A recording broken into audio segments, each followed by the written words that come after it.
हाडाचे शिवसैनिक आहात, दोन ठाकरे बंधू एकत्र येत आहेत, काय वाटतं तुम्हाला? तसं जर ते आले तर त्यांच्या दृष्टिकोनातून ते चांगलं असू शकतं. आम्हाला काय तशी अडचण त्यांच्याकडनं काय वाटत नाही आहे. आज राज ठाकरेंनी उद्धव ठाकरेंना युतीचा एक प्रस्ताव काय तो कामाचं बोला यार. वाह क्या सीन है, वाह क्या सीन है. पण मी एकनाथ शिंदे साहेबांना आम्ही विचारू की बाबा परवा तुम्ही गेला होता, भेट झाली, काय चर्चा झाली, काय म्हणणं आहे, एवढं आम्ही विचारू शकतो. ये बड़ी अच्छी बात कही आप.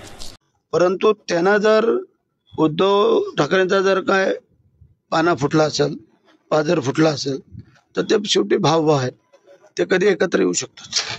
खरं तर आगामी मुंबई महापालिकेच्या निवडणुका काही महिन्यांवर येऊन ठेपलेल्या आहेत आणि त्या दृष्टीनं ही ठाकरे बंधू जे आहेत ते एकत्र येत आहेत.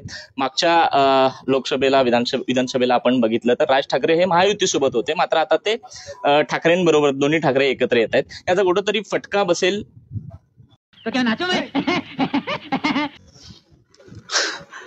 आता मुंबईतले पोपटाचे बरेचसे नगरसेवक हे शिंदे साहेबांच्या सोबत आलेले आहेत, येत आहेत आणि इनकमिंग चालू आहे. मला काय वाटत नाही काय अडचण असेल त्याचे. मुंबई पण महानगरपालिका, कल्याण, डोंबिवली, ठाणे या सगळ्या महानगरपालिका आम्ही युतीच्या माध्यमातून घेऊ. शिवसेना वेगळा लढण्याचा पण त्या ठिकाणी विषय चालू आहे. नीलम गोऱ्हेंनी त्याबाबत विधान केलेलं होतं.